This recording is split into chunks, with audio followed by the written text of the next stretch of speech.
Bismillahirrahmanirrahim. Assalamualaikum warahmatullahi wabarakatuh. Alhamdulillahi ala ihsanihi wa syukru lahu ala taufiqihi wa amtinanihi. Ashhadu an la ilaha illallah wahdahu la syarika lahu ta'ziman li sya'ni. Wa ashhadu anna Muhammadan abduhu wa rasuluhu ad-da'i ila ridwanihi. Salawatullahi wa salamuhu alaihi wa ala alihi wa ashabihi wa ikhwanihi. Amma ba'du. Allahumma allimna ma yanfa'una wanfa'na bima 'allamtana wa zidna ilman wa amalan ya rabbal alamin. Jamaah kaum muslimin dan muslimat rahimani wa rahimakumullah. Yang pertama, marilah kita bersyukur memuji Allah Subhanahu wa taala atas segala limpahan nikmat dan karunia yang Allah Subhanahu wa taala masih terus berikan kepada kita sampai detik ini. Salawat beriring salam semoga senantiasa tercurahkan kepada baginda Nabi Muhammad sallallahu alaihi wasallam, kepada keluarga beliau, sahabat beliau, dan orang-orang yang senantiasa istiqomah di atas sunnah beliau hingga akhir zaman. Dan kita berdoa mudah-mudahan di kesempatan malam hari yang berbahagia ini, Allah Subhanahu wa ta'ala berkenan untuk memberikan kepada kita ilmu yang bermanfaat, ilmu yang bisa menjadi modal untuk kita beramal saleh, dan ilmu yang akan memudahkan langkah kita ke surga Allah Subhanahu wa ta'ala. Amin ya rabbal alamin. Untuk menyambung pembahasan kita di pekan sebelumnya tentang agungnya ibadah kurban, maka di malam hari yang berbahagia ini kita akan membahas kajian tematik tentang fikih udhiyah, fikih berkurban. Karena begitu agungnya ibadah udhiyah, ibadah berkurban, Allah Subhanahu wa ta'ala dan Rasulullah sallallahu alaihi wasallam telah menentukan rambu-rambu. Allah Subhanahu wa ta'ala telah memberikan batasan-batasan tentang ibadah kurban ini. Mulai dari yang pertama, jamaah yang dimuliakan oleh Allah, tentang jenis hewan kurban yang bisa dipilih oleh seorang hamba untuk menyempurnakan ibadah kurban seorang hamba. Jadi jenis hewannya telah ditentukan sebagaimana yang telah ditegaskan oleh Allah Subhanahu wa ta'ala di dalam surat Al-Hajj ayat yang ke-28. Allah Subhanahu wa ta'ala berfirman, ala ma razaqahum min bahimatil an'am. Jadi yang hanya bisa dikurbankan adalah hewan ternak yang diistilahkan dengan bahimatul an'am. Kemudian kata Imam Ibnu Katsir, dari banyaknya bahimatul an'am yang Allah inginkan hanya 3. Al-ibil, yaitu unta, al-baqar, sapi, wal ghanam, dan kambing. Dan para ulama berselisih pendapat mana yang paling afdol. Imam Malik rahimahullahu ta'ala, beliau memilih bahwasannya yang paling afdol dari 3 ini adalah kambing. Atau lebih spesifik lagi yaitu domba, karena kambing ini ada 2 jenis. Ada domba, ada jenis kambing Jawa kalau di kita. Maka yang paling afdol kata Imam Malik rahimahullahu ta'ala adalah domba. Setelah itu baru unta yang dimiliki oleh seseorang, 1 orang. Setelahnya sapi, kemudian setelahnya itu kambing Jawa. Adapun jumhur, mayoritas ulama mengatakan yang paling mahal adalah yang paling afdol. Berarti apa? Unta yang dimiliki oleh 1 orang. Tapi kalau unta itu dimiliki oleh beberapa orang, maka yang paling afdal tetap domba. Jadi unta itu jumhur mengatakan bisa lebih afdal daripada kambing kapan? ketika dimiliki oleh seseorang atau satu orang. Begitu juga dengan sapi. Sapi bisa lebih afdol kata jumhur kalau dimiliki oleh satu orang. Kalau berserikat maka lebih utama domba dibandingkan sapi. Ya. Kemudian jemaah yang dimuliakan oleh Allah Subhanahu wa taala, syariat juga menetapkan bukan hanya dari jenisnya, akan tetapi karakteristik dari jenis hewan binatang ternak yang tadi kita sebutkan. Karakteristiknya dilihat dari sisi apa? Yang pertama dari sisi umur. Jadi tidak sembarangan dari 4 hewan tadi yang kita telah sebutkan bisa kita kurbankan. Dilihat umurnya, sudah mencukupi atau belum. Ya, kata Nabi Shallallahu Alaihi Wasallam, la tadbahu illa musinnatan. Jangan kalian menyembelih kecuali hewan tersebut sudah berumur cukup. Kalau sapi atau unta minimalnya adalah 5 tahun. Kalau sapi minimalnya 2 tahun. Kalau kambing Jawa minimalnya adalah 1 tahun. Kemudian kata Nabi, illa ayyasura alaikum. Kalau kalian sulit, kalau kalian tidak memiliki kelapangan rizki, fatadbahu jada'atan minad dha'ni, maka sembelihlah domba yang berumur 6 bulan. Mungkin itu bisa menjadi opsi karena harganya lebih murah kata Nabi. Jadi ada umurnya, dan ini harus dicamkan oleh sebagian pihak, diantaranya adalah para penjual. Jangan karena ingin mendapatkan untung banyak, ya, sapi yang berumur 11 bulan dibilangnya sudah 1 tahun, misalkan 1 tahun 11 bulan, 1 tahun 11 bulan dia bilangnya sudah 2 tahun. Atau misalkan kambing atau kambing yang umurnya 11 bulan dia katakan ini sudah 1 tahun. Maka bertakwalah para penjual hewan kurban dan juga panitia, ya. Panitia kurban harus bertakwa kepada Allah Subhanahu wa taala. Jangan menggampangkan berkaitan dengan umur ini. Antum adalah orang yang dititipkan amanah. Maka antum harus betul-betul selektif, ya, dan betul-betul mencari tahu tentang umur hewan kurban ini karena berkaitan dengan ibadah saudara kita. Kemudian jemaah yang dimuliakan oleh Allah, berkaitan dengan karakternya,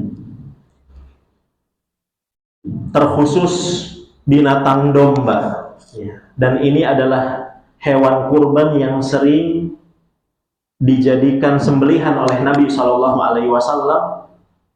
Maka di antara jenis yang paling afdol dari domba itu adalah domba jantan. Kemudian yang warnanya putih polos, ada yang mengatakan putih bercampur hitam.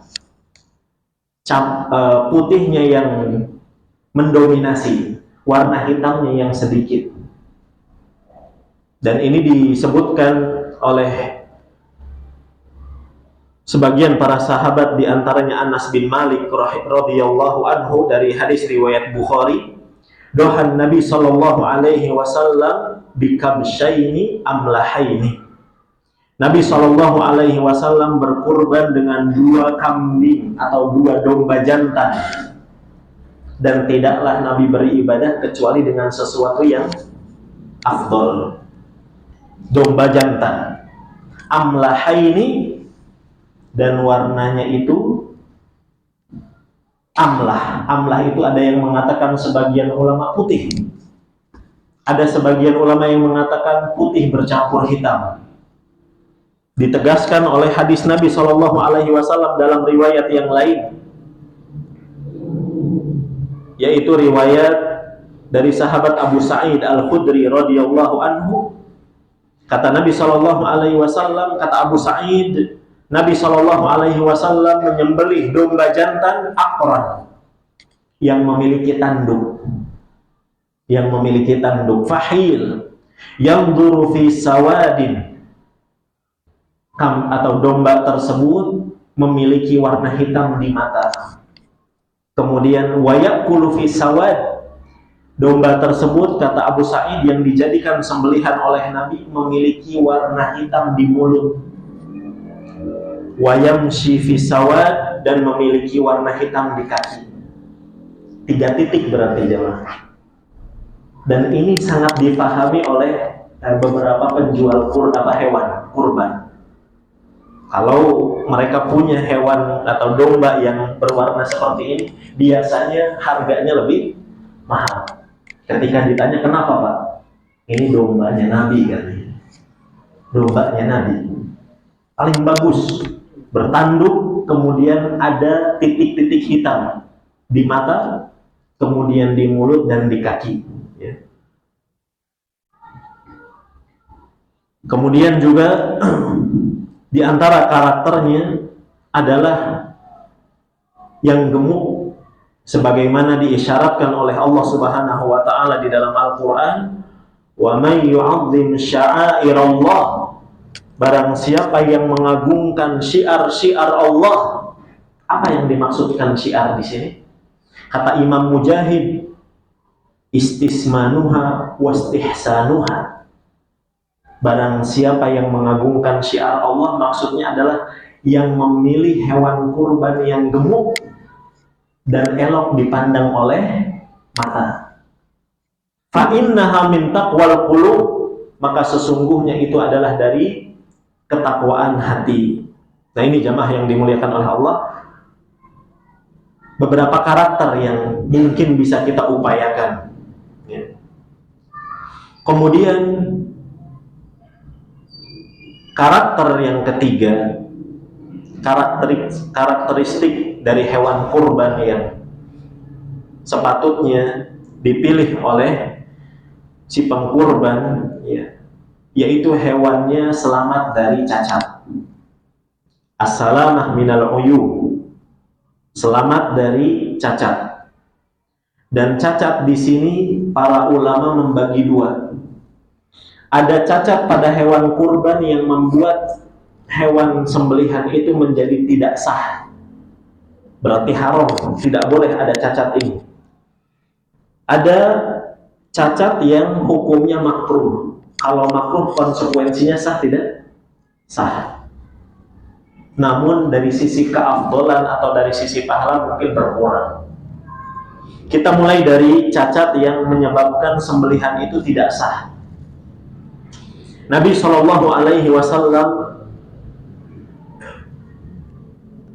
bersabda dalam hadis riwayat At-Tirmidzi, hadis ini derajatnya hasan, arba'un la tajuzu fil adhahi, ada 4 cacat, kata Nabi, yang tidak boleh ada pada hewan sembelihan. Yang pertama, al-awrat al-bayyinu awruha, yaitu hewan yang matanya rusak dan kerusakannya itu betul-betul nyata.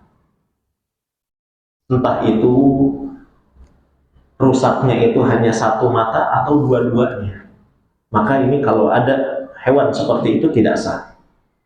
Wal maridatul lati wal maridah al bayyinu maraduha, yaitu hewan yang sakit dan sakitnya itu sangat nyata.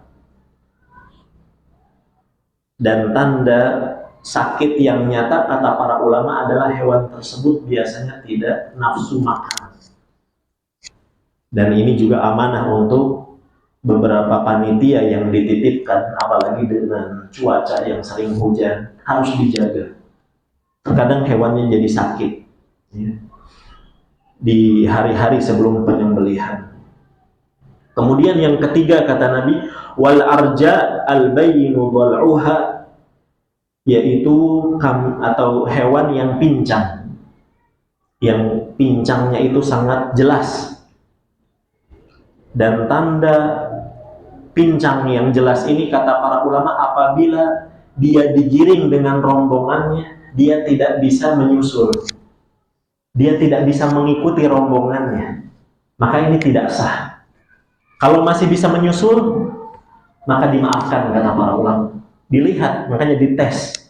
Wal kasiratul lati la tunti, dan yang keempat kata Nabi adalah hewan yang sangat kurus, sampai-sampai seakan-akan tidak memiliki sumsum. Ya. Ini 4 cacat, ya. Dan ini ijma. Para ulama ijma, diantaranya Imam Ibnu Abdul Bar dan Ibnu Qudamah, yang menukilkan ijma tentang tidak sahnya hewan yang memiliki 4 cacat ini. Kata Imam Ibnu Abdul Bar, la a'lamu khilafan bainal ulama fiha. Saya tidak mengetahui adanya khilaf di antara para ulama tentang tidak sahnya hewan yang memiliki 4 cacat tersebut.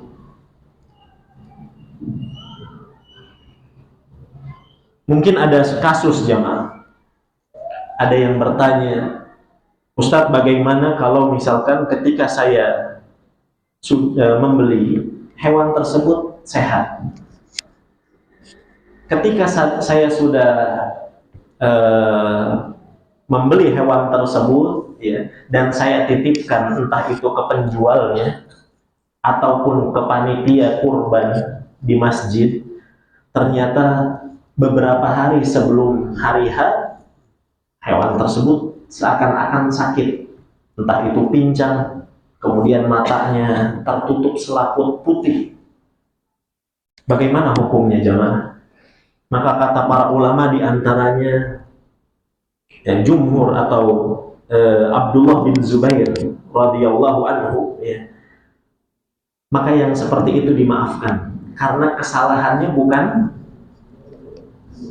dari orang yang membeli, tapi kesalahannya adalah dari orang yang dititipkan. Kata Abdullah bin Zubair, in kana asabaha ba'da mashtaraitumuha famdu. Kalau cacat itu muncul setelah kalian membeli hewan kurban itu, maka langsungkan penyembelihan. Itu dimaafkan. Wa in kana asabaha qabla an tashtaruha. Kalau seandainya cacat itu sebelum kalian membelinya sudah kelihatan cacat, sehingga penjual kurban mengatakan ini lebih murah, ya, dengan alasan lebih murah akhirnya dia beli. Apabila cacat itu, penyakit itu menimpa si hewan sebelum kalian membelinya, fa'abdiluha, maka segera ganti, kata Abdullah bin Zubair radhiyallahu anhu. Segera ganti, karena itu menyebabkan nantinya tidak sah sembelihan. Baik. Kemudian jamaah yang dimuliakan oleh Allah Subhanahu wa taala,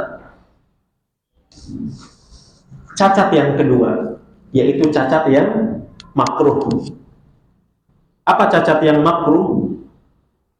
Disebutkan oleh Ali bin Abi Thalib radhiyallahu anhu,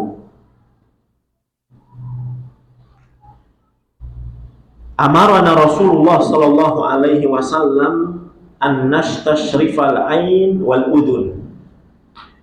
Nabi sallallahu alaihi wasallam memerintahkan kami untuk menjaga, untuk memuliakan hewan kurban itu dari sisi mata dan dari sisi telinga. Wa alla nudahi bi'awra. Kami dilarang oleh Nabi untuk menyembelih hewan yang picak.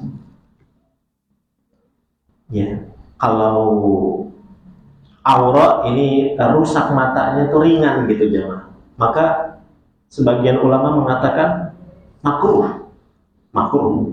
Kalau tadi yang di pertama itu buta, ya, betul-betul dia buta, tidak melihat. Kalau picak itu kan artinya mungkin dia masih bisa melihat, hanya saja mungkin matanya mungkin agak turun, ya, selaputnya dan seterusnya. Wala muqabalah, tidak boleh menyembelih hewan yang muqabalah. Apa muqabalah jemaah yang dimuliakan oleh Allah? Muqabalah adalah terpotong telinganya dari arah depan. Terpotong telinganya dari arah depan. Jadi robeknya itu kelihatan dari arah depan. Tapi ini makruh, masih boleh gitu untuk disembelih. Wala mudabarah, tidak boleh juga, kata Ali bin Abi Thalib, Nabi melarang kami dari memotong atau menyembelih hewan yang mudabarah. Mudabarah adalah hewan yang telinganya terpotong dari arah belakang. Maka di sini kata para ulama, hati-hati para penjual yang ingin memberikan tanda. Biasanya dibolongin, Pak, telinganya. Hati-hati. Ini jangan menggampangkan, karena bisa menjadi makruh. Ya. Masih sah sebetulnya, tapi kita ingin sempurna, ingin menjaga kesempurnaan ibadah kurban ini. Wala syarqa, tidak boleh memotong atau menyembelih hewan yang robek dari arah atas, jadi bagian atasnya. Wala kharqa, yang telinganya berlubang tadi gara-gara ditindik mungkin. Wa'adabul qarn, tidak boleh menyembelih hewan yang patah tanduk. Patah tanduk itu berarti makruh, masih sah. Kemudian para ulama menyebutkan al-jamma. Al-jamma adalah hewan yang tidak memiliki tanduk dari kecil. Kalau patah tanduk tadinya punya, kemudian patah. Kemudian juga yang makruh adalah al-hatma, hewan yang ompong, yang giginya rontok, maka itu makruh. Kemudian sebagian ulama ada yang hewan ini terlihatnya cacat, tapi sebetulnya itu bukan cacat, yaitu apa, Pak? Hewan yang dikebiri. Hewan yang dikebiri. Bagaimana menyembelih hewan yang dikebiri? Maka kata para ulama, boleh dan hukumnya sah, tidak makruh, justru sah. Kenapa?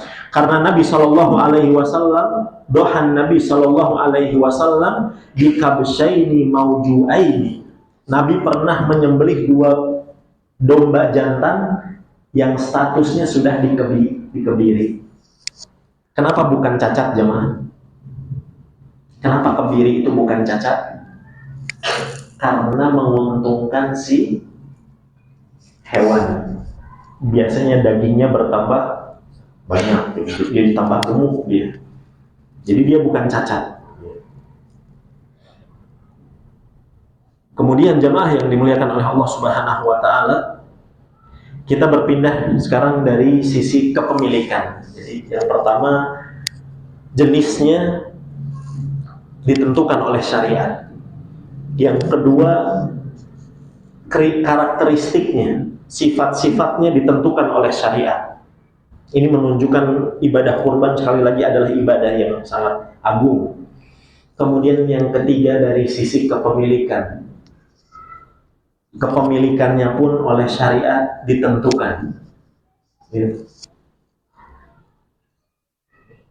Untuk kepemilikan ini, yang paling afdol sekali lagi adalah dimiliki oleh sendiri, dimiliki oleh pribadi. Ada beberapa hewan yang boleh di dalamnya terjadi patungan, ya, serikat. Di antaranya adalah sapi dan unta. Batasan untuk patungannya berapa? Dari Jabir bin Abdullah radhiyallahu anhu, nahar nama Rasulullah sallallahu alaihi wasallam amal Hudaybiyah. Kami pernah menyembelih bersama Rasulullah sallallahu alaihi wasallam di tahun Hudaybiyah. Al-badanah an sab'ah, unta untuk 7 orang. Wal baqarah an sab'ah, demikian juga sapi untuk 7 orang. Dari hadis ini berarti sapi dan unta sama. Sebagian ulama diantaranya Hanafiyah membedakan, Pak. Unta itu batas maksimalnya bukan 7, tapi 10. Tapi wallahu a'lam, saya lebih condong dengan hadis ini. Jadi untuk sapi dan unta sama, tidak berbeda.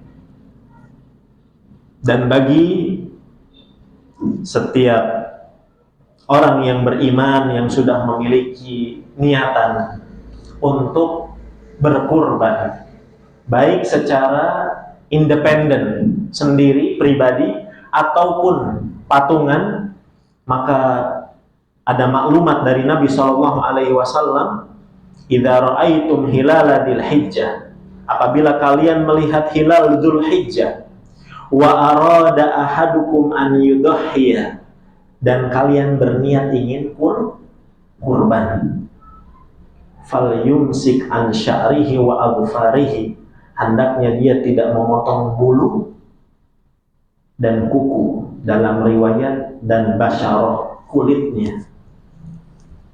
Jadi baik bagi si pengkurban yang ingin memiliki hewan kurban, dia tidak boleh melakukan 3 hal.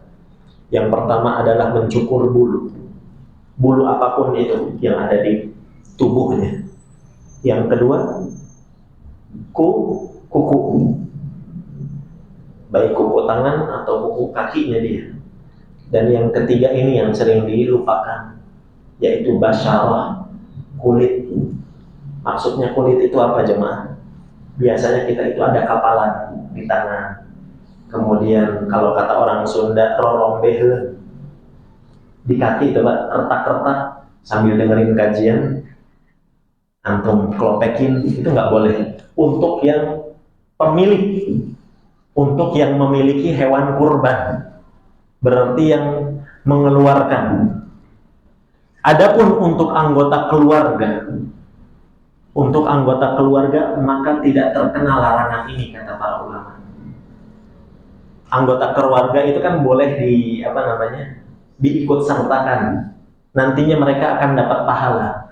Tapi mereka tidak terkena larangan ini. Jadi ketika si bapak yang akan berkurban, istrinya dan anak-anaknya masih boleh ke salon. Masih boleh. Sebagian kaum muslimin, kamu nggak boleh, karena kita nanti mau berkurban. Ini yang difahami oleh beberapa masyarakat awam.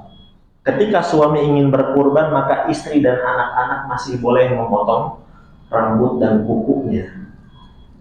Jadi yang dilarang itu hanya si pemiliknya saja, yang atas nama. Dan larangan di dalam hadis ini, kata Imam Asy-Syaukani dan juga Imam Muhammad Al-Amin Asy-Shinqiti rahimahumullahu ta'ala, litahrim, yaitu untuk menunjukkan pengharaman. Lalu bagaimana kalau ada orang yang ingin berkurban, dia sengaja memotong rambut, sah tidak jemaah? Hukumnya sah, tapi dia berdosa. Di masyarakat awam sekali lagi difahami, kalau ada orang yang ingin berkurban, kemudian dia memotong kukunya, yang mereka pahami adalah tidak sah. Maka kata para ulama, yang benar adalah sah. Kemudian jamaah yang dimuliakan oleh Allah Subhanahu wa ta'ala, berkaitan dengan patungan atau mengikut sertakan, disebutnya syarikah. Syarikah ini ada 2. Yang pertama adalah syarikah al-milkiyah, berserikat untuk kepemilikan. Dan yang kedua adalah syarikah fit thawab, bersekutu untuk pahala. Bersekutu untuk pahala ini, mengikut sertakan untuk mendapatkan pahala, maka kata Imam Asy-Syaukani, tidak ada batasan. Wa in kana mi'ah, kata beliau, sekalipun dia memiliki anggota keluarga 100, maka semuanya akan kedapatan pahala yang sempurna. Berbeda dengan milkiyah tadi, dibatasi, untuk unta 7, untuk sapi juga 7. Kemudian jamaah yang dimuliakan oleh Allah Subhanahu wa ta'ala, untuk anggota keluarga yang bisa diikut sertakan dalam pahala, Imam Malik mengatakan rahimahullahu ta'ala, bahwa yang boleh diikut sertakan untuk mendapatkan pahala adalah ahlun nafaqah, keluarga yang di bawah biaya nafkah. Artinya kalau saya misalkan menafkahi hanya istri, kemudian anak-anak saya, maka kalau saya punya saudara, saya tidak bisa ini kurban untuk saya dan juga untuk saudara saya. Karena saudara saya tidak saya nafkahi setiap bulannya. Jadi untuk mengikut sertakan pahala syaratnya apa? Dia harus di bawah nafkah kita. Harus di bawah nafkah. Ada 3 syaratnya sebetulnya jemaah. Yang pertama al-qarabah. Syaratnya adalah ada memiliki hubungan kerabat. Yang kedua adalah al-musakanah. Tinggal satu atap. Yang bisa diikut sertakan. Jadi kalau ada 2 orang bersaudara, saudara kandung dia, tapi beda rumah, maka kurbannya sendiri-sendiri. Yang ketiga adalah al-infaq. Kalaupun beda rumah, kalau dia dinafkahi masih bisa, ya masih bisa. Nah ini jamaah yang dimuliakan oleh Allah untuk menserikatkan, mengikut sertakan dalam pahala. Dan di sini juga ada kasus yang sering ditanyakan bagaimana mengatasnamakan mayit ya, yang sudah meninggal, berkurban atas nama anggota keluarga yang sudah meninggal. Sebagian ulama ya, membolehkan, diantaranya Imam Ahmad, dengan dalil qiyas dengan ibadah sodakoh. Sodakoh atas mayit boleh tidak? Boleh. Jadi qiyasnya sodakoh. Dan di dalam ibadah kurban nantinya ada sodakoh tidak? Ada. Sebagian ulama mengatakan tidak. Di antaranya Syekh Muhammad bin Shalih Al-Utsaimin. Ya, kata beliau, ibadah kurban itu hukum asalnya adalah untuk yang hidup, bukan untuk orang yang sudah meninggal. Maka untuk orang yang sudah meninggal tidak usah khawatir. Ketika orang yang hidup itu menyembelih, ya, dan dia nanti ketika menyembelih ini adalah kurban atas namaku ya Allah dan atas keluargaku, maka orang yang meninggal masuk tidak? Masuk, kata para ulama. Tidak usah merasa dirugikan. Dan Allah tidak buta, Allah tidak tuli. Fadlullahi wasi'ah. Karunia Allah dan pahala Allah itu sangat luas. Jangan takut nggak kebagian pahala gitu. Dan ini yang saya lebih condong kepadanya jamaah yang dimuliakan oleh Allah. Sekalipun tadi ada khilaf di antara para ulama, namun saya lebih condong kepada pendapat yang kedua yang mengatakan untuk yang meninggal sudah dicukupkan oleh kurban yang masih hidup saja. Karena Nabi SAW berkurban berapa tahun jemaah? 10 tahun. Dan 10 tahun itu kurbannya Nabi apakah 1 kambing, 1 domba atau lebih? Lebih. Ketika Nabi tadi kata Abu Sa'id Al-Khudri, dohan Nabi SAW di kabsyain. Nabi menyembelih 2 domba. Nabi tidak mengatakan ya Allah yang satu untuk Muhammad, yang satu untuk Khadijah, tidak. Jadi selama 10 tahun itu Nabi SAW tidak pernah mengatasnamakan Khadijah, tidak pernah mengatasnamakan Ibrahim, tidak mengatasnamakan Abdullah dan seterusnya. Nah ini beberapa permasalahan dalam masalah kepemilikan. Kemudian jamaah yang dimuliakan oleh Allah Subhanahu wa taala, kita beranjak ke poin yang berikutnya tentang waktu penyembelihan. Waktu penyembelihan itu dimulai dari tanggal 10 sampai tanggal 13 Dzulhijjah. Dan yang paling afdolnya dari 4 tanggal tersebut, 10, 11, 12, 13, yang paling afdolnya adalah tanggal 10. Karena Nabi SAW bersabda, "A'dhamul ayyami indallah yaumun nahri."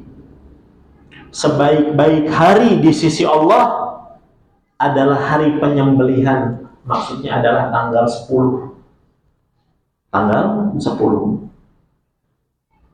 Dan tanggal 10 ini juga yang dijadikan alat sumpah oleh Allah di dalam surat Al-Fajr. Gimana? Wal fajr walayalin ashur wasyaf'i wal watar. Demi yang ganjil, demi yang genap, dan demi yang ganjil. Maksudnya demi yang genap apa? Demi tanggal 10 Zulhijjah. Wal watar maksudnya adalah demi tanggal 9-nya. Demi tanggal 9-nya. Kemudian jamaah yang dimuliakan oleh Allah, terkait dengan waktu juga, kalau dari sisi afdhaliyah, maka seseorang dianjurkan menyembelih itu setelah imam yang berkhutbah itu juga menyembelih. Jadi kalau ada ustaz di satu masjid, ya, dia menyembelih di situ, maka afdolnya jamaah jangan menyembelih dulu sebelum ustaznya menyembelih.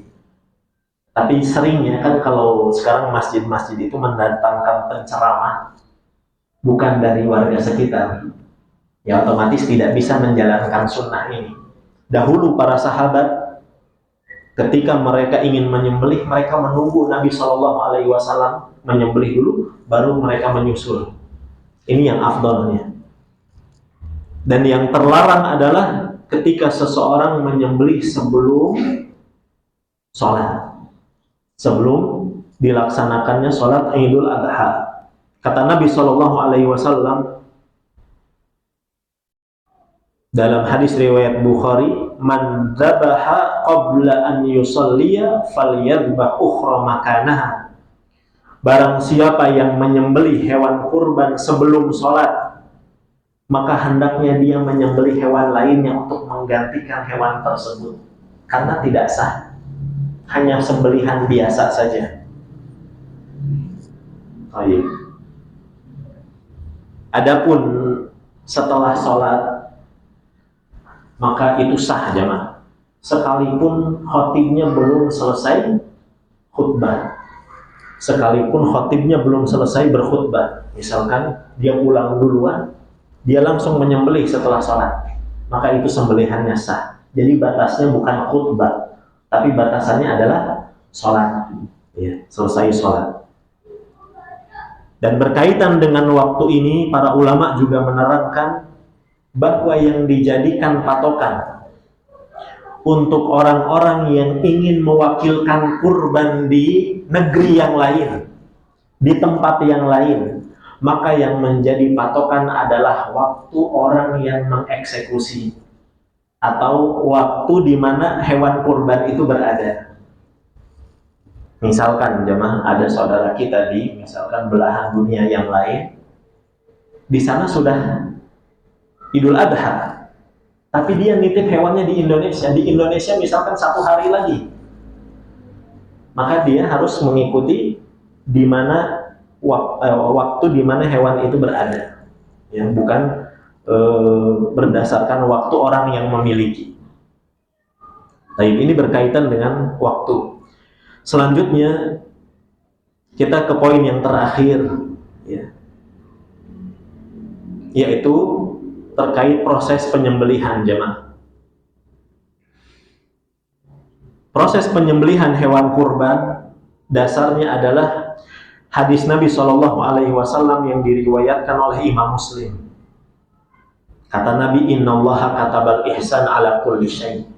Sesungguhnya Allah itu mewajibkan kita untuk berbuat baik terhadap segala sesuatu. Di antaranya apa? Wa idza dzabhtum fa ahsinu dzibha. Kalau kalian menyembelih, perbaikilah cara menyembelih kalian. Gimana sekarang? Cara menyembelih yang baik itu seperti apa? Yang pertama, kata para ulama, di antara sunnah adalah menyembelih dengan tangan sendiri. Jangan diwakilkan. Berarti kalau diwakilkan boleh tidak? Boleh. Namun yang lebih baik adalah dengan tangan sendiri. Nabi Shallallahu Alaihi Wasallam pun demikian. Nabi pernah mewakilkan itu sekali ketika menyembelih 100 onta. 63 disembelih oleh tangan beliau sendiri Shallallahu Alaihi Wasallam, dan sisanya diwakilkan kepada Ali bin Abi Thalib radhiyallahu anhu. Ini dalil bahwasanya mewakilkan sembelihan itu boleh. Kemudian juga berdasarkan riwayat Abu Musa al-Ash'ari bahwasanya amara banatihi an yudahhina bi aidihin. Abu Musa memerintahkan anak-anak perempuannya untuk menyembelih dengan tangan mereka sendiri. Kemudian yang kedua jamaah, yang kedua adalah ihdadus syafrah, menajamkan pisau. Kata Nabi Shallallahu Alaihi Wasallam dalam hadis riwayat Muslim tadi di awal, wal yuhidda ahadukum syafratah, hendaknya di antara kalian menajamkan pisaunya. Dan ini tujuannya adalah untuk membuat hewan kurban itu lebih tenang, ya, lebih meminimalisir rasa sakit yang dia alami. Dan ini adalah sunnah, ya, bukan hanya adab. Kemudian sudah masuk isya atau 1 menit lagi. Baik. Kemudian yang ketiga di antara sunnahnya adalah jangan menyembelih hewan tersebut di hadapan hewan yang lain. Jangan menyembelih hewan tersebut di hadapan hewan yang lainnya. Dan yang keempat, hendaknya seseorang menajamkan pisau pun jangan di hadapan mata hewan kurban. Nabi Shallallahu Alaihi Wasallam pernah menegur seorang sahabat, ya, yang dia mengasah pisaunya itu di hadapan hewan kurbannya. Kemudian Nabi mengatakan, aturidu antamitaha mautat, apakah kamu ingin menyembelih, membuat hewan itu mati berkali-kali sebelum kamu mematikan nyawanya, menghilangkan nyawanya, kamu sudah menyembelih perasaannya. Ini luar biasanya akhlak Islam, ya. Jadi kalau ingin mengasah, maka asahlah di tempat yang jauh dari hewan kurban tersebut. Begitu juga diriwayatkan oleh sahabat yang mulia Ibnu Umar. Nabi Shallallahu Alaihi Wasallam memerintahkan kami untuk membawa pisau itu di belakang, tidak di hadapan hewan kurbannya. Jadi antuar asikin. Baik, kita jeda dan isya terlebih dahulu. Wassallallahu wasallam ala nabiyina Muhammad.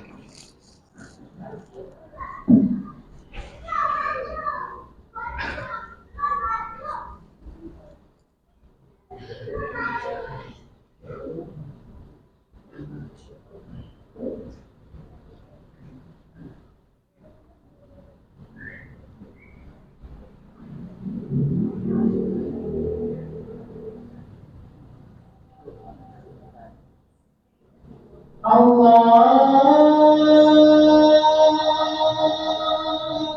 Akbar, Allahu Akbar, Allahu Akbar, Allahu Akbar. Asyhadu an la ilaha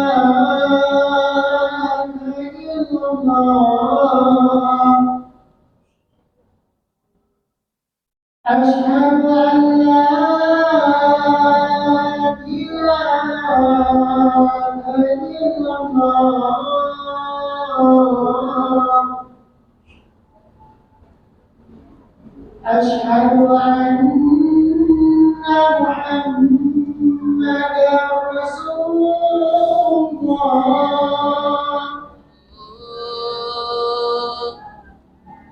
أشهد أن محمدا رسول الله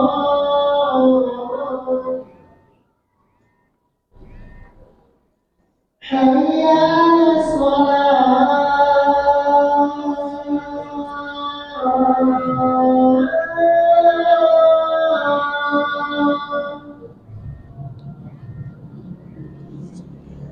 حي على الصلاة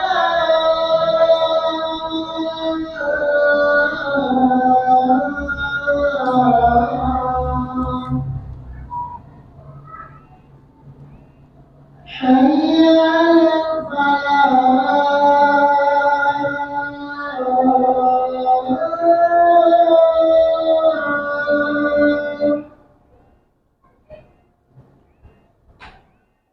حي على الفلاح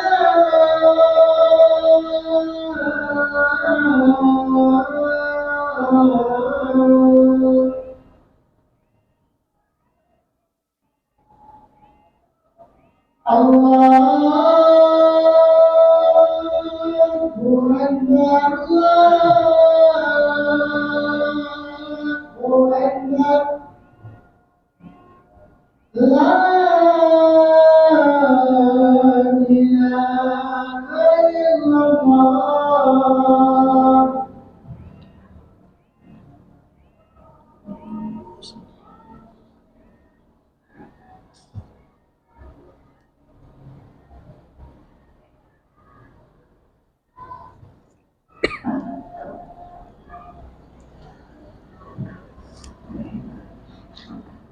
Kita lanjutkan sedikit. Bismillah.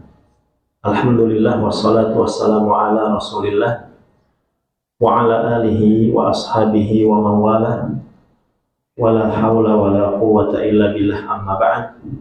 Jamaah kaum muslimin rahimani wa rahimakumullah. Berkaitan dengan penyembelihan yang baik setelah seseorang hendaknya menyembunyikan pisaunya di hadapan hewan kurban tersebut, anjuran yang berikutnya yang kata Imam An-Nawawi ini adalah ijma, ajma'al muslimun, para imam, para ulama kaum muslimin bersepakat bahwasanya yang sunnah adalah irja'ul dzabiha ala janibil aisar, membaringkan hewan kurban itu di atas di atas lambungnya yang bagian kiri. Jadi kalau yang disentuhkan ke tanah itu adalah perut yang bagian kiri dari si hewan kurban tersebut. Itu adalah sunnah, sebagaimana juga dinukilkan oleh Imam Ibnu Hajar. Berarti kalau bagian kiri, kepalanya di mana coba? Di sana atau di sana? Di sana. Baik.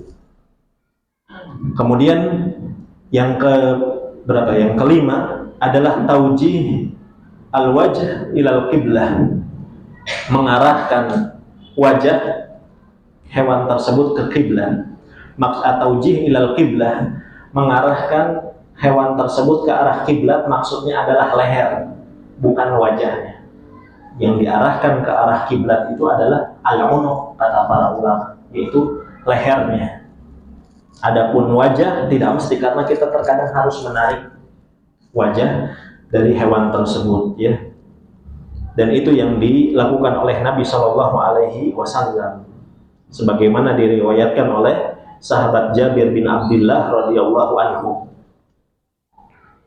Kemudian yang berikutnya jamaah yang dimuliakan oleh Allah adalah untuk mengarahkan ke arah kiblat ini pun sunnah. Seandainya ada orang yang dia mungkin asal, kita jangan katakan sembelihan kamu tidak sah, karena mengarahkan leher ke arah kiblat itu hanya hukumnya sunnah. Jadi jangan mengklaim sembelihan seseorang tidak sah, misalkan gara-gara hanya salah mengarahkan. Baik. Kemudian yang berikutnya, di antara yang sunnah adalah, atau ini wajib bukan sunnah, yaitu at-tasmiyah, menyebut nama Allah Subhanahu wa ta'ala. Bismillah, Allahu Akbar. Ya. Bismillah, Allahu Akbar. Ketika menyebut Bismillah, Allahu Akbar ini, yang sunnah adalah Bismillahnya. Yang Allahu Akbarnya adalah yang takbir. Yang takbir ini hukumnya sunnah. Jadi yang wajib adalah tasmiyahnya. Sebagaimana disebutkan oleh Imam Abu Hanifah, Imam Malik, Imam Ahmad, Syekh bin Baz, dan Lajnah Daimah, ya, Komite Fatwa Saudi Arabia. Intarakaha nasiyan lam tadur. Kalau misalkan seseorang meninggalkan membaca basmalah ini karena lupa, maka mudah-mudahan itu dimaafkan, kata para ulama. Jadi ada Bismillah, kemudian ada Allahu Akbar. Dan ingat, yang mengucapkan dua kalimat ini adalah penyembelih yang memegang pisau, bukan panitia yang memegang mic. Karena di beberapa masjid, ya, yang menyebut Bismillah ini adalah panitia. Makanya kalau ingin mewakilkan penyembelihan bukan kepada sembarang orang, ya. Nabi SAW mewakilkan kepada siapa?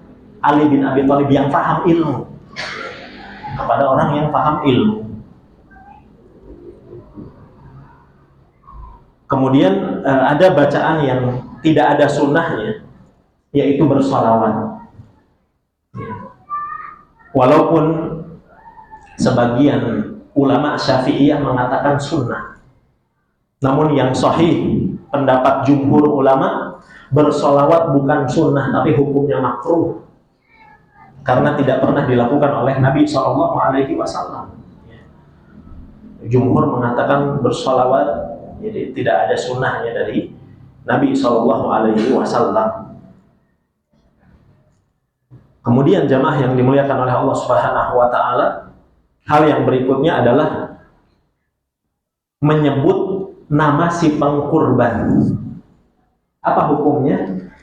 Hukumnya adalah sunnah.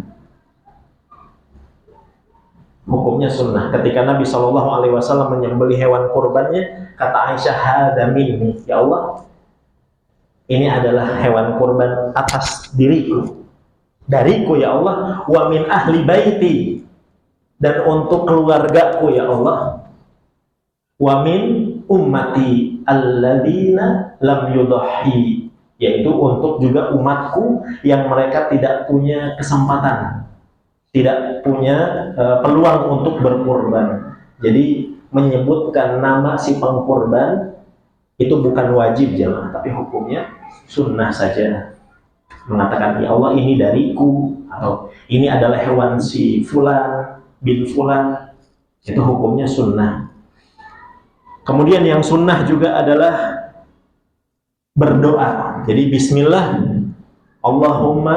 Bismillah, Allahu Akbar, hadza minni wa min ahli baiti, ini adalah kurbanku dan dari keluargaku, Allahumma taqabbal minni. Doa Allahumma taqabbal minni, kata Imam An-Nawawi rahimahullahu ta'ala, ini pun sunnah. Ya, jadi ada beberapa yang perlu kita lakukan supaya lebih sempurna ibadah kita, jemaah. Jadi ada ucapan Allahumma taqabbal minni.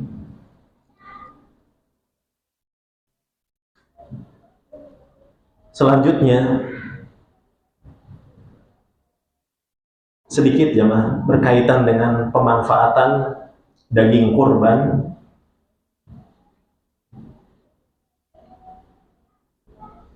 Di antara hal yang diterangkan oleh nas, baik dari Al-Quran ataupun sunnah, ya, di antaranya surat Al-Hajj ayat yang ke-28, Allah Subhanahu wa taala berfirman, "Fakulu minha," maka makanlah dari hewan kurban itu. Berarti syariatnya makan. Wa at'imul ba'isal faqir, dan berikanlah makan kepada orang-orang yang fakir, yang mereka itu kesusahan.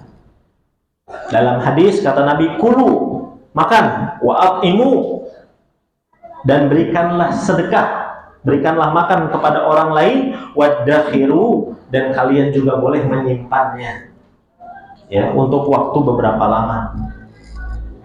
Nah, para ulama merinci dari 3 pemanfaatan hewan kurban, daging kurban ini, mana yang wajib? Makannya, menyedekahkannya, atau menyimpannya? Disebutkan, ya, oleh jumhur ulama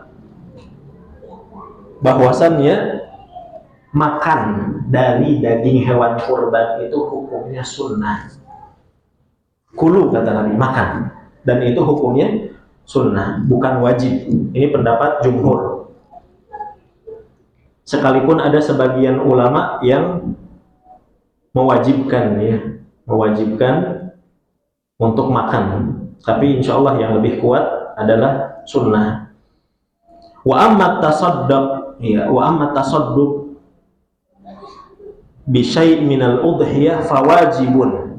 Adapun bersedekah dari daging kurban itu yang hukumnya wajib. Inda Syafi'iyah wal Hanabilah, menurut ulama Syafi'iyah dan juga menurut ulama Hanabilah. Jadi yang wajib adalah bersedekahnya, bukan makannya, jemaah. Adapun yang haram, ya, adapun yang haram adalah menjualnya. Ya, tidak boleh menjual sesuatu apapun dari hewan kurban, bukan hanya kulit. Ya, kata Nabi SAW, "Man ba'a jilda udhiyati fala udhiyatalah." Barang siapa yang menjual kulit hewan kurban, maka tidak ada pahala kurban baginya, kata Nabi. Dan dari sini kata para ulama, sebetulnya bukan hanya kulit, tapi juga lemaknya, kemudian tanduknya, kepalanya. Tidak boleh. Ada ulama yang membolehkan, yaitu ulama Hanafiyah, dan mereka mensyaratkan boleh dijual, tapi keuntungannya nanti ujung-ujungnya adalah sedekah, bukan untuk dimiliki, tapi untuk disedekahkan. Ya. Wal ahwat, kata para ulama, akan tetapi yang lebih selamat madhabul jumhur, yaitu madhabnya jumhur ulama yang mengatakan terlarang secara mutlak, apapun itu tidak boleh diperjualbelikan. Adapun memberikan sesuatu dari daging kurban kepada si penjagal, ya, kepada si penjagal, bukan akadnya karena upah, tapi akadnya adalah untuk hadiah, maka ini diperbolehkan. Apa bedanya hadiah dengan upah, jemaah? Yang pertama dari sisi ucapan, "Pak, ini sedekah," atau "Pak, ini hadiah buat Bapak." Beda dengan "Pak, ini adalah upah," beda. Yang kedua, jangan ngakal-ngakalin dengan ucapan juga, Pak. Upah itu biasanya dipatok, ya. Jadi jangan ada ukurannya kalau ngasih ke si penjagal. Kalau memang itu adalah hadiah, dan si penjagal pun tidak boleh mematok, misalkan, ya, ini upah saya harus dapat sekian dari daging, atau saya harus dapat kepalanya. Tidak boleh. Dia mematok itu tidak boleh. Kalau dia mematok, berarti itu seakan-akan upah, jemaah. Nah, ini beberapa hal yang bisa menyebabkan, ya, seseorang mendapatkan pahala yang berlimpah dan bisa merusak. Di antaranya tadi menjual sesuatu dari daging kurban tersebut bisa menyebabkan kurbannya itu tidak sah. Wallahu a'lam. Mungkin ini yang bisa kita pelajari Barangkali ada pertanyaan sebelum ditutup jamaah. Dipersilahkan. Cukup? Baik, kalau tidak ada, terima kasih atas perhatian dan mohon maaf atas segala kekurangan. Kita cukupkan dengan doa kafaratul majlis. Subhanakallahumma wa bihamdika asyhadu an la ilaha illa anta astaghfiruka wa atubu ilaik. Assalamualaikum warahmatullahi wabarakatuh.